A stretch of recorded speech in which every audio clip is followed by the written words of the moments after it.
Hi, so in this video we're going to go over some basic usage in Sierra Chart.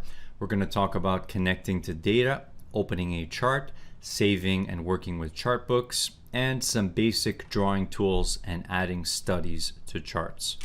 So this is what Sierra Chart should look like the first time you turn it on. And what we see here is all of the available windows that we can click on and drop down, as well as the default control bar. So if we click on window and then control bars, you can see that we can have up to 8 different control bars, and these control bars can be fully customized. So this is the default control bar here. When you see this box highlighted in green, it means that you're connected to your trading service or data feed. Let's go over to File and then Data and Trade Service Settings.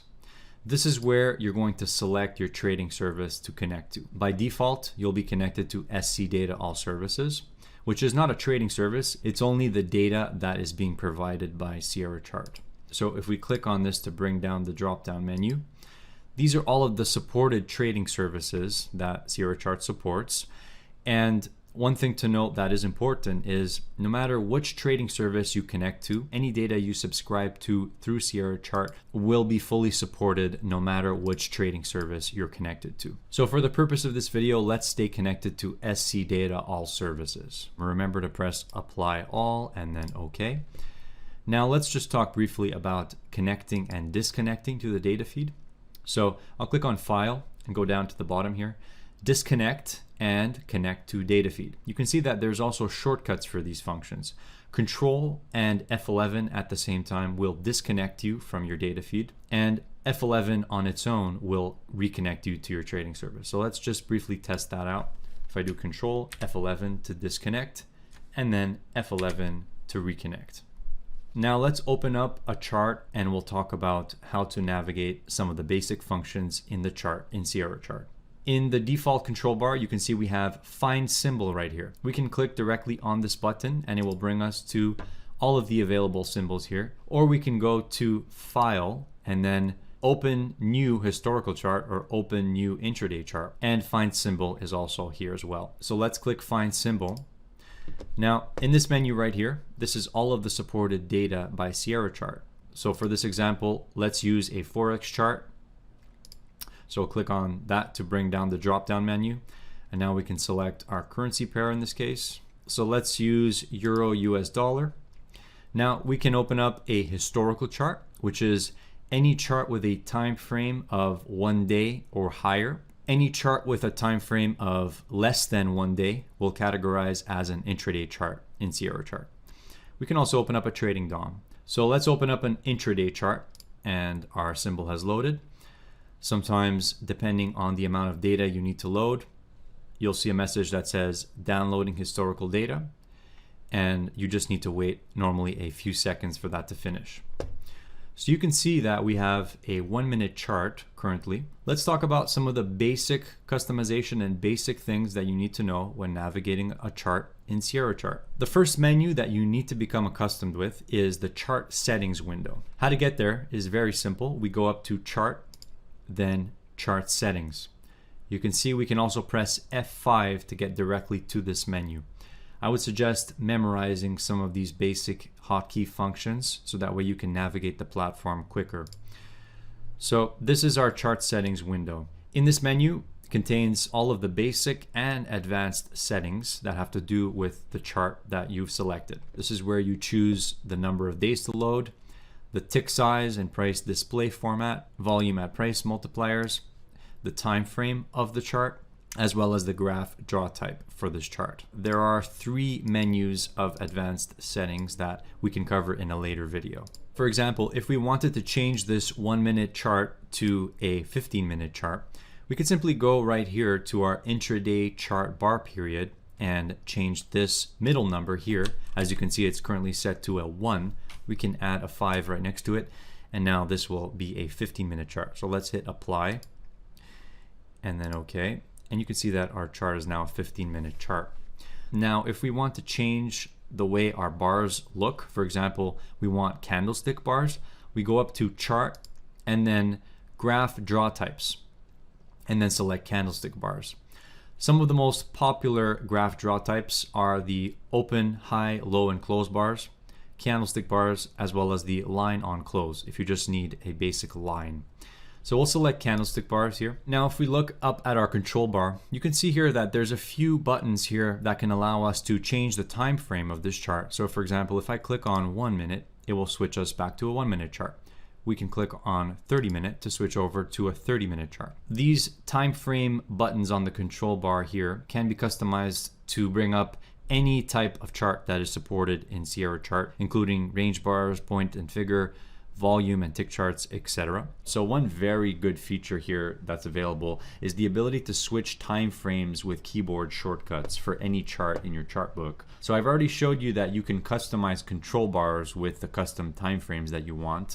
And I'm going to demonstrate a keyboard shortcut now. So if I type the number 5 and then the letter M and then press enter, I'll switch this chart over to a 5-minute time frame. Now you need to make sure that the chart is selected before you start typing. So I'll do another one there, 30M. You can see that when I type, the characters appear on the top of the chart there. This is supported for any type of chart that is supported in Sierra Chart. So let's say you wanted a 40 tick range chart. I'll type 40R and then enter. This also works for point and figure, tick charts, volume charts, etc.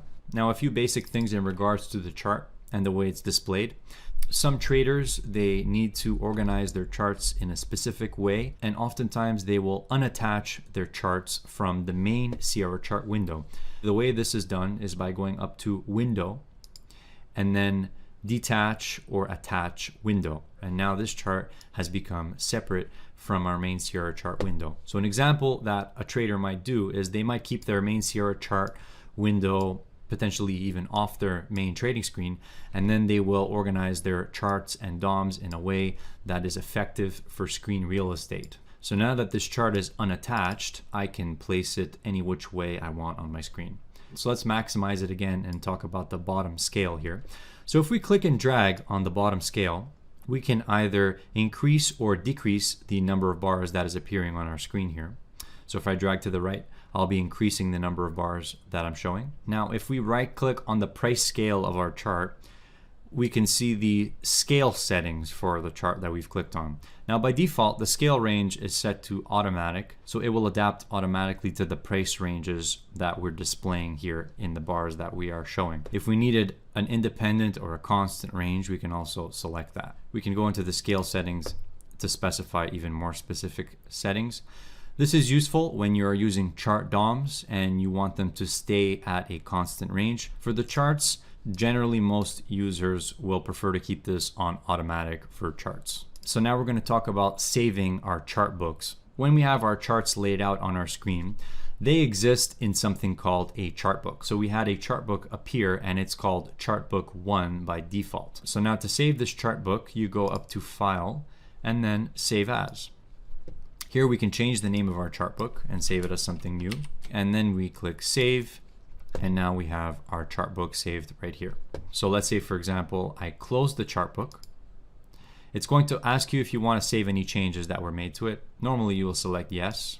Now let's say we wanted to open this chart book again. We can go to File, Open Chart Book, or since we have it on the control bar here, we just click on Open Chart Book, and then we'll go find the chart book and open it. If you want to have chart books open by default when you open Sierra Chart, you go up to Global Settings, then General Settings.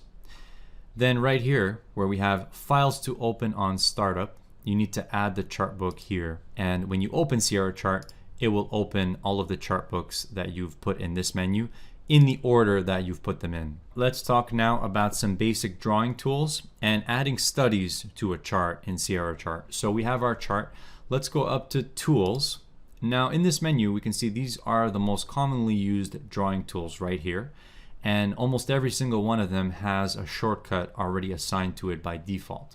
Now the first thing is here, in the top part of this menu, these are the things that we can do simply by clicking on the chart. So if we have this set to pointer, nothing's going to happen when we click on our chart actually. If we have it set to our chart values or crosshair, when we click on our chart, we get to see the value of where we're hovering our cursor over, and you can see that on the right side on the price scale. If we have it set to the hand tool, We'll be able to move around our chart by clicking and scrolling our mouse. And there's also a function here. If you select zoom in, you click and drag and then click again to select an area you would like to zoom into on the chart.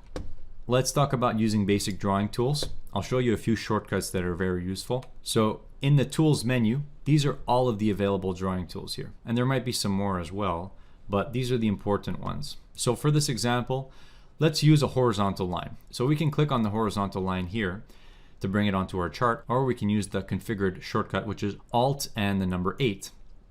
So we'll click there, then we'll click on our chart, and you can see we have a horizontal line that is ready to be placed. A very useful shortcut is if you hold the Shift key while you have a horizontal line prompted, it will automatically snap to the low, close, open, or high of a bar, depending on where you're hovering your mouse. So let's say I want to place it right at the high of this bar. I just hover it right there while holding the Shift key, and then left click, and I drop the line there. So let's create another horizontal line, but using a keyboard shortcut this time. So I'll press the button Alt and the number 8 at the same time, and then click on the chart, and you can see that we have another line here. I want to place this line right here, so I'll hold Shift and attach it to the low of this bar right here. Let's talk about erasing drawings now from our chart. So if we go up to Tools again, we can see here that we have the option to erase all non-text drawings as well as erase all text. So these are categorized as two separate things. This is a handy shortcut if you simply want to erase all of the non-text drawings on your chart. There is also an erase drawing mode that we can go into. If I press Alt and the number 5, now I'm in erase drawing mode, meaning that if I click on any drawing, it will erase it. I'll press Alt and the number 3 to go back to the crosshair mode that I was in previously. Another one of my favorite drawing tools is the rectangle. We can use Control Alt 4 to bring this up. And we can also use the Shift key to snap this to certain areas of our price bars. So I create a rectangle here. Let's say I wanted to extend this. I can right click on this rectangle and then click on Extend Drawing. Now if I wanted to erase this rectangle, I can right click on it and then choose Erase Drawing. Or you can use the Erase Drawing mode if you need to erase many drawings one after another. And the last way would be by using Shift Alt L to simply erase all non-text drawings. These are some shortcuts that are useful when it comes to working with drawing tools in Sierra Chart. Let's talk now about adding studies. We can go up to the top of our chart here, Analysis, then Studies. These are all of the studies available by default in Sierra Chart. Some of them are very complex, like a correlation coefficient or numbers bars, and some of them can also be simple, like a moving average. Let's add a moving average. So we click on the study we want, then we click right here on Add. When we press Apply, it will add the study to our chart. To configure our study, we double click on the study here. We can also have it selected and then click on Settings. In this case, it's a simple moving average, so there's not many inputs involved with this study. In the case of a more complex study, there's going to be more inputs here. So in this case, we have two inputs. Our input data for this moving average is based on the last traded price. And the length of this moving average was set to 10. I'll change it to 21. When I press Apply, it will work. We can also select what this study is based on. In this case, by default, it will be based on the main price graph. But this is to be used when you want to have studies that are based on other studies on your chart. This is one way that Sierra Chart offers some pretty advanced capability to its users. If we need to configure the visual look of our study, we go up here to Subgraphs. And this is where we can configure how it looks visually on the chart. So in this case, the color is here. The draw style is here. It's set to a line. It's a solid line and it has a width of 1. We can increase the width and then hit Apply to change that width right there. If we need the value of this study to be displayed on the price scale, we need to check this box right here and then hit Apply. So in this video, we covered some basic usage of Sierra Chart. In future videos, we'll go over some of the more advanced functionalities like customizing chart regions, control bars, overlaying studies, creating custom symbols, etc. Let's go into the chart settings of our chart. Then let's find another symbol here. I just want to demonstrate some other symbols that are available here. This is all data that is supported by Sierra Chart. So if we scroll down here, we're going to go to Market Stats.